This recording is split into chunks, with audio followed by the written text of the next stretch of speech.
Si comparamos la ciudad de Buenos Aires con su actual tamaño, podemos conseguir que era una ciudad muy pequeña en comparación a lo que es hoy esta mega ciudad que es Buenos Aires. Pero en 1810 Buenos Aires era la segunda ciudad más importante después de Lima.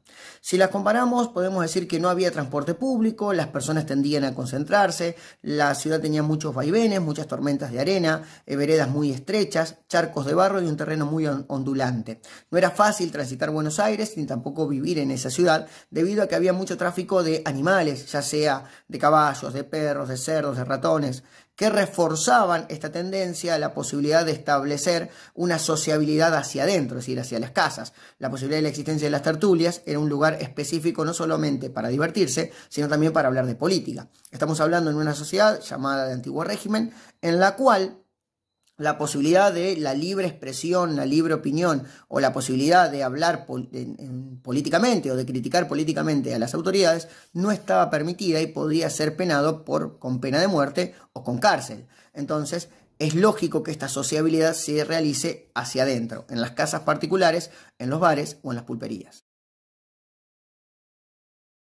El lugar por excelencia siempre fue la Plaza de la Victoria o la Plaza de Mayo, como la conocemos hoy, que era el lugar específico y el lugar central de la sociedad o de la ciudad porteña. Los principales edificios que había en Buenos Aires era el Fuerte de Buenos Aires, que contenía la Contraloría, la Aduana y la Real Audiencia, el Cabildo y obviamente la Catedral. Aunque cada grupo social o cada estatus o cada estamento social va a tener sus propios lugares específicos, como por ejemplo la Recoba, la Alameda, las iglesias, las pulperías, o las tolderías, como van a ser en algunos lugares de Buenos Aires. Una frase que podría simbolizar cómo era vivir en Buenos Aires es la siguiente: el olor a flores, pero también el olor a bosta. Estamos hablando en una ciudad en donde no había recolección de basura ni cloacas. No era agradable al olfato vivir en ese Buenos Aires de 1810. La carne de caballo era ampliamente consumida, se utilizaban velas de cebos para iluminar las casas, pero también la vía pública, jabones de cebo al mismo tiempo. Una de las principales jabonerías va a ser la jabonería Vieites, que después lo vamos a desarrollar, pero que es muy importante para la revolución, como así también para la producción de velas y de jabones en Buenos Aires. Ni hablar del estiércol que dejaban los animales al pasar, principalmente la del caballo, por eso el olor a bosta muy fuerte. Los animales, la existencia de animales muertos, que muchas veces eran enterrados en los patios de las casas o a veces en las fosas de cuerpos. Y esta afición a las flores, por ejemplo, en la casa de los pobres, sobre todo se aprovechaba la cacerola, el balde, la lata vieja, en donde se podría desarrollar el cultivo de ciertas plantas aromáticas o de ciertas flores con muy buen aroma para ocultar todos estos olores fuertes, como el clavel, las rosas, las violetas, los jazmines, los jacintos, las margaritas, los pensamientos, las amapolas o las marinomias. Es decir, esta gran producción o cultivo de flores se debe principalmente a la existencia de olores muy fuertes que queda simbolizado en la frase que dije al principio: el olor a bosta y a flores. Bueno, básicamente en el Río de la Plata, el siglo XIX, la comida principal era cualquier cosa con carne. En Buenos Aires había alrededor de 40 carnicerías, 5 saladeros, la carne abundaba. Dije anteriormente que la carne de caballo era muy consumida. Primero hay que considerar ese dicho de que todo bicho comestible termina en el asador o termina siendo consumido. En Buenos Aires en 1810 esto existía, es decir, no solamente se consumía carne vacuna, sino que también otros tipos de ganado, por ejemplo en guisos, en pucheros. El ganado vacuno generalmente en 1810 en Buenos Aires, como en casi todas las provincias, o en casi las ciudades más importantes de las provincias, era cimarrón, era salvaje, es decir, no había una cría específica del animal vacuno. Pero en definitiva, al ser salvaje, estos cortes eran muy duros, por eso servían demasiados en los guisos o en los pucheros. Un plato común era la sopa con trozas de carnes de vaca o de cordero, la morcilla, el repollo, el perejil, la cebolla, ajos, garbanzos, zapallos y obviamente un poco de menta para darle un sabor distinto. También se tomaba una sopa de arroz, de fideos, de pan, de farina. Es decir, todo aquello que podía ser hervido o consumido en tipos de pucheros o de guisos se podría utilizar. Estamos hablando también en una época en donde no había refrigeración y el principal elemento para cultivar la carne era la sal. Aunque la escasez de sal también traía un problema importante a Buenos Aires, tanto para el consumo de la carne como así también para tratar de mantener los alimentos.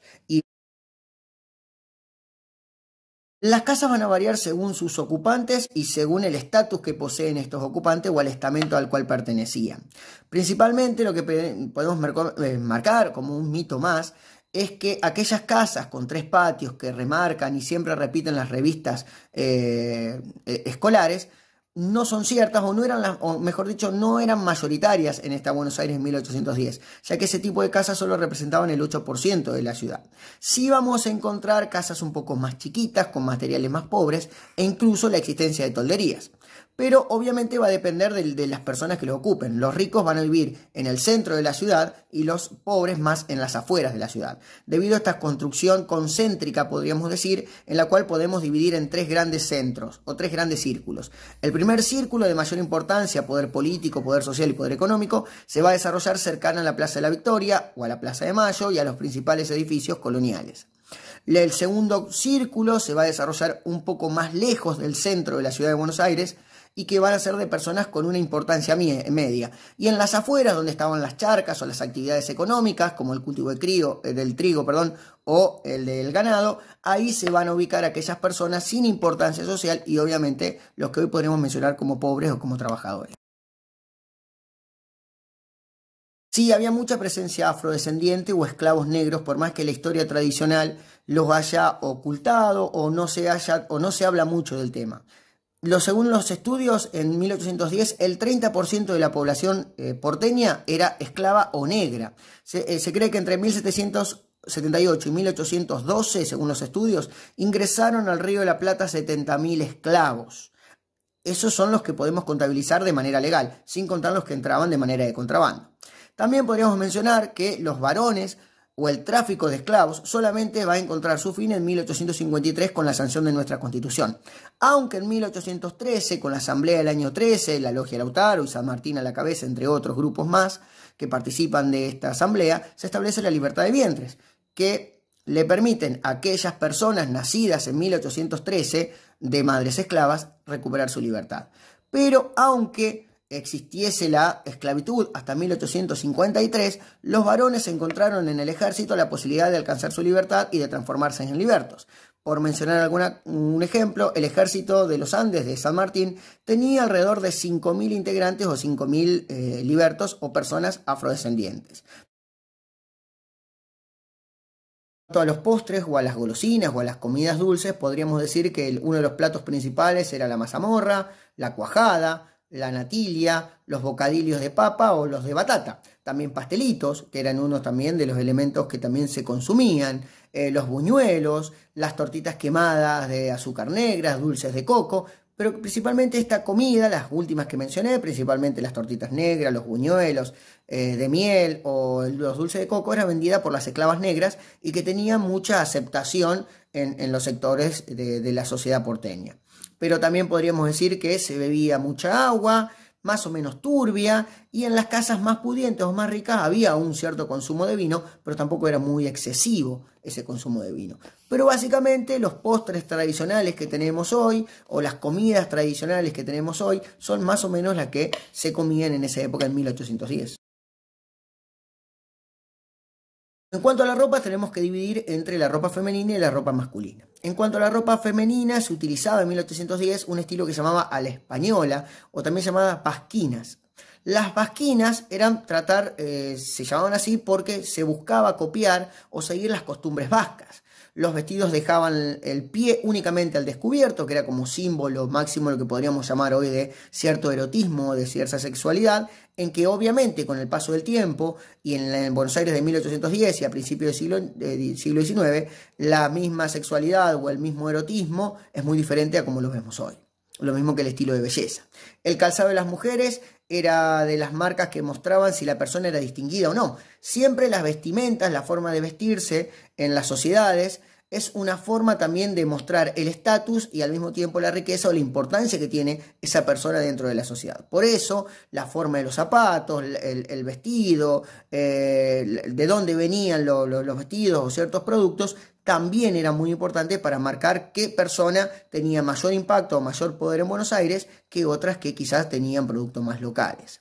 Las mujeres que eran ricas hacían sus propios zapatos con un trozo elegante de raso negro, y las esclavas, en cambio, solían ir descalzas. Los hombres usaban traje de casaca, chupa y calzón, más una capa, un capote, y si es que hacía frío utilizaban esa capa.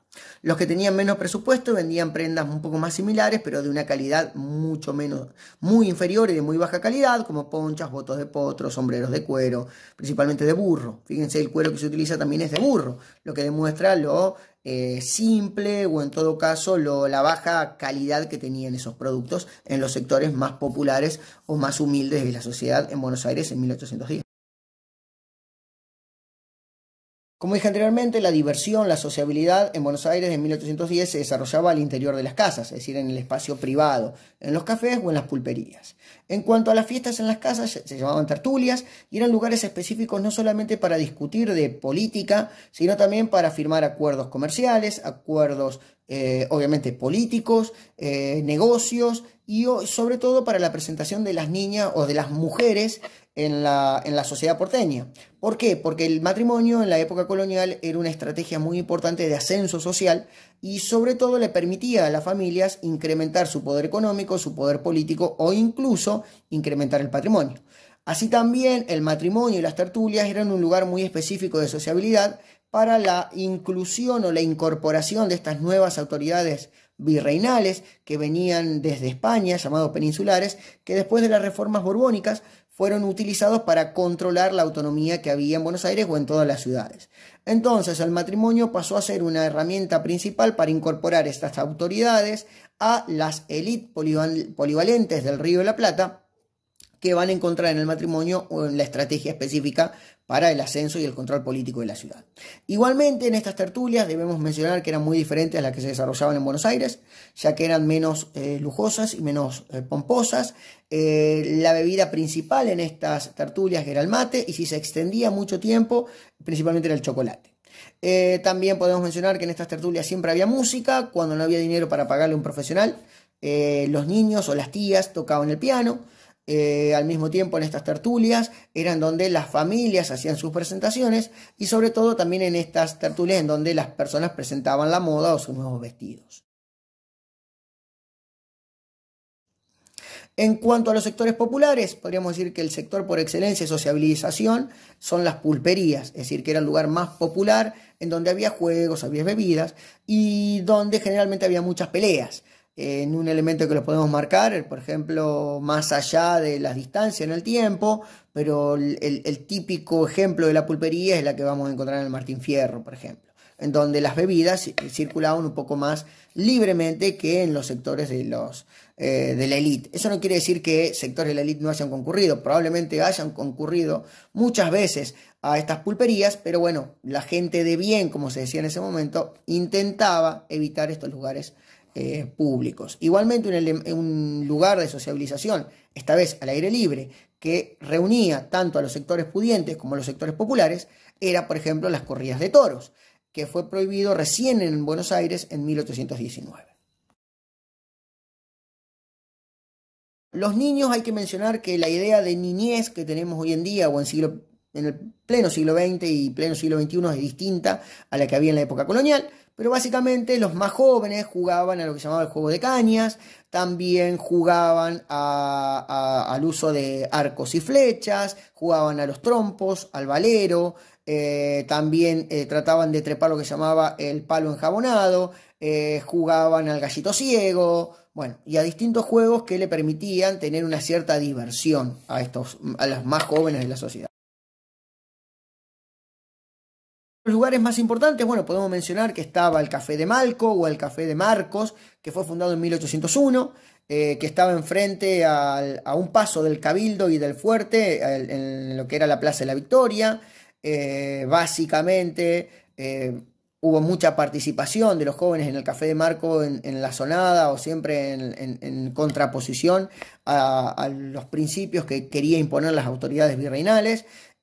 Básicamente podríamos decir que por las mesas del Café Marco pasaron personas tan importantes para la historia argentina como para el proceso de la Revolución y la Independencia, como Martín de Álzaga, Juan José Castelli, Bernardo de Monteagudo, Manuel José de Labardén, los integrantes de la Sociedad Patriótica y los integrantes de la Sociedad de Buen Gusto, Agustín Donado, French, Beruti, como así también casi todos los miembros de esta burguesía porteña que va a tener una fuerte injerencia en los procesos de revolución. Podemos mencionar también que en el Café de Marco existía otro café también importante llamado Los Catalanes.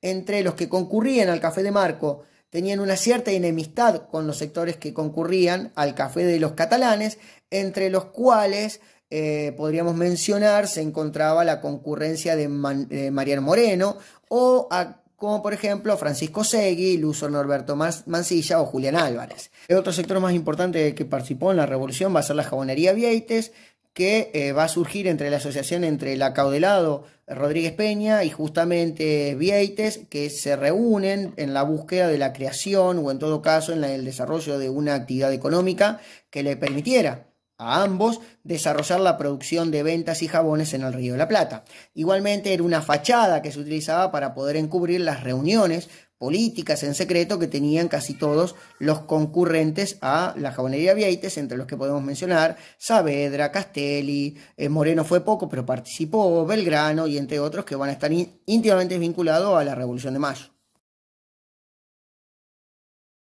En cuanto a si los sectores populares participaron en el proceso revolucionario, es bastante complicado y difícil de aseverar o de negarlo. Sí podemos mencionar algunas particularidades. Por ejemplo, el proceso revolucionario en el Río de la Plata y en Buenos Aires a partir de 1810 va a ser llevado a cabo por las élites políticas y sociales que existían en Buenos Aires, es decir, por estos grupos de jóvenes políticos como Castelli, Belgrano o Moreno, que pertenecían a un estatus social importante y al mismo tiempo a un desarrollo, una burguesía porteña que tenía un poder económico también de bastante trascendencia o de bastante importancia.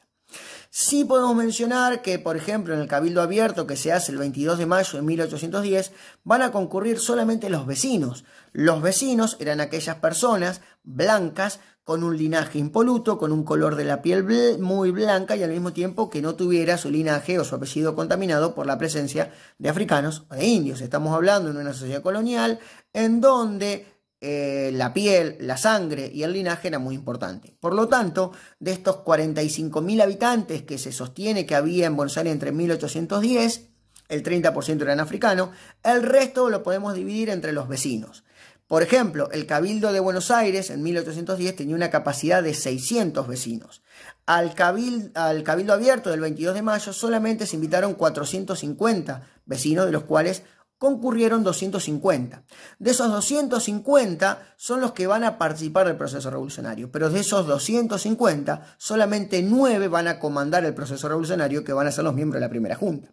Entonces, aquella frase de que el pueblo quiere saber qué es lo que ocurre, no hay que pensar la palabra pueblo, sino pensarlo vinculado a que el pueblo son los vecinos. Y son los vecinos los que van a llevar a cabo este proceso revolucionario. Igualmente, por eso, hablar de sectores populares o urbanos es muy probable que hayan participado, no como líderes, sino como parte del engrosamiento de las fuerzas de presión o de choque que se necesitaba para, por ejemplo, pedir el Cabildo Abierto.